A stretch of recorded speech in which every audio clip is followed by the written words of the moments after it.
साधु जी सीताराम। अरे जोर से बोलो। अरे वाह, हम 7 दिन में नहीं थके या दिन ना रात बोल रहे, तुम बैठे बैठे थक गए। बोलो जोर से। लगना तो चाहिए कोई बैठा है। अगर कहोगे सीताराम मिलेगा आराम, खाने में मिलेगा बादाम, बन जाएंगे काम है? तो धर्म विरोधियों का हो जाएगा इंतजाम है? अगर कहोगे सीताराम, बोलो सीताराम, जोर से बोलो। हाँ, अब कुछ बात। आज की यात्रा शुरू करने के पहले कथा विराम का दिन है और प्रारंभ में ही आज एक ऐसा दिन है, आज के ही दिन हमारे भारत देश के एक ऐसे महानतम महापुरुष जिन्होंने अंग्रेजों के पहले ही भारत को आजाद घोषित कर दिया था, ऐसे हमारे भारत देश के वीर सुभाष चंद्र बोस जी का आज जन्म उत्सव है।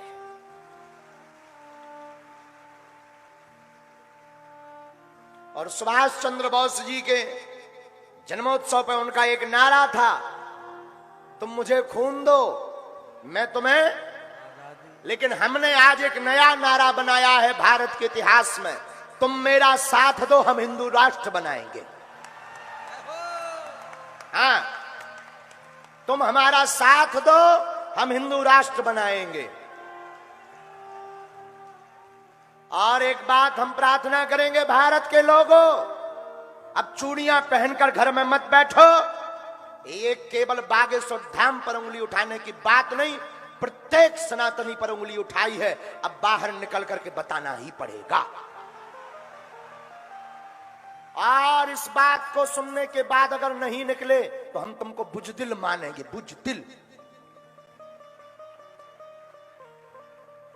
उनका नारा बहुत विशाल था और हमारा भी आज का सूत्र नोट कर लीजिए। सभी लोग अपना अपना मोबाइल निकालिए और ये नारा भेजिएगा सब तक, सबकी जो भगवान की नहीं उनकी जय जय सीताराम। अब बारनी तो ठटरी थी, लेकिन सबने कहा कि अब गुरुजी आप बहुत गंभीर हो जाइए, तो हम थोड़ा गंभीर होने का थोड़ा अभिनय कर रहे हैं।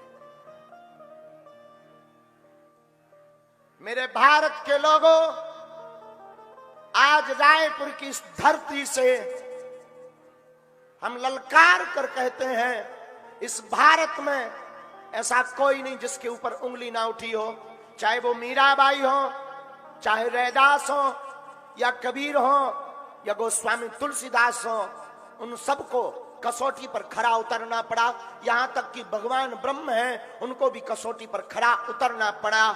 लेकिन आज इस व्यासपीठ से हम शपथ खा करके तुमसे कहते हैं, लोग हमसे पूछते थे बड़े बड़े बुद्धिमान कि गुरुजी चमत्कार क्या है, ये तुम चमत्कार की क्या बात करते हो। पहला चमत्कार तो यही है कि पूरा भारत का हिंदू एक हो गया, और दूसरा चमत्कार जिनको देखना हो कभी दरबार में आ जाना, वेलकम टू यू। और तीसरा, हमारी प्रार्थना को बेकार मत जाने देना। अगर तुम्हारे अंदर एक बूंद भी सनातनीय हिंदू का हो तो तुम मेरा साथ दो, मैं हिंदू राष्ट्र दूंगा।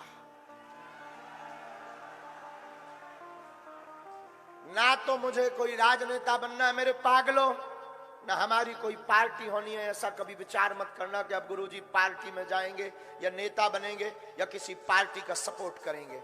ना हमें पार्टी में जाना है, हम तो सिर्फ अपने सनातनियों को एक करने की बात करेंगे। और अगर ये बवाल है, अगर ये विवाद है, तो बना रहने दीजिए। अब इस बात को सुनकर के भी अगर तुम मेरे पागलों अपने घर से बाहर नहीं निकले, अपनी जबान नहीं खोली, और भारत के प्रत्येक संत हमारे साथ हैं, ये हमारा सौभाग्य है। कोई ऐसा साधु नहीं जो हमारे साथ ना हो, और हम सब साधुओं से प्रार्थना करेंगे, 13 अखाड़ों से प्रार्थना करेंगे अब छुप कर बैठने की बात नहीं है। बागेश्वर धाम तो एक बहाना था, असलियत में इन धर्म विरोधियों को सनातन को निशाना बनाना था। लेकिन बालाजी ने ऐसा मुंह पर तमाचा मारा कि इनको भी होश ठिकाने लग गए। सुभाष चंद्र बोस का एक और संकल्प था जो उन्होंने करके दिखाया था। उन्होंने आजाद हिंदुस्तान की घोषणा की थी। ये हिंदुस्तान आजाद है जब अंग्रेजों की हुकूमत थी, और हम भी आज घोषित करते हैं कि ये भारत हिंदू राष्ट्र है। अपने अपने मोबाइल रख लो, वरना तुम लोग हाईजैक हो जाओगे। दुनिया भी बड़ी विचित्र है, इनको कुछ कहने के लिए कुछ ना कुछ तो चाहिए ही चाहिए। लोगों ने भगवान राम को नहीं छोड़ा, मीराबाई को नहीं छोड़ा, कबीर बाबा को नहीं छोड़ा, रैदास को नहीं छोड़ा, तुलसीदास जी की रामचरितमानस की कितनी बार परीक्षा नहीं ली गई, हमें कब छोड़ेंगे। अब इन चुनौतियों से भागना नहीं है, हम प्रत्येक हिंदुओं से कहेंगे अब जागना है। क्या करना है? जोर से बोलो ना।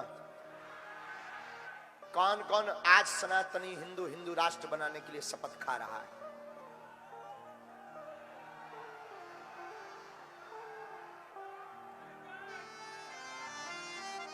पक्का?